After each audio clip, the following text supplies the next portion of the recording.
आ जाओ। अजी सुनते हो? हो अजी मुझे अपने पीहर जाना, 2-4 रुपए दे दो।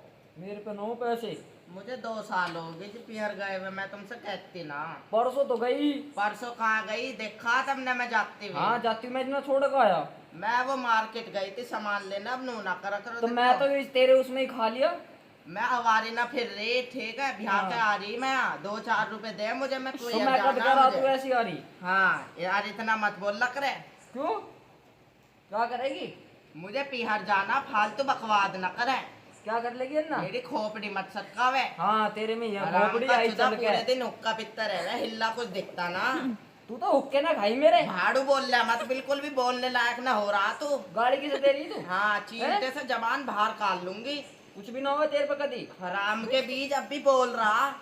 कदी कुछ भी ना हुआ है। भाड़ू पड़ा रहा पूरे घर, दिखता हाँ, ना कि पड़ा दो हुआ रात दिख रहा भी तुझे। आएंगी। चली जा पर है गुजा। बुड्ढे ठेरे तो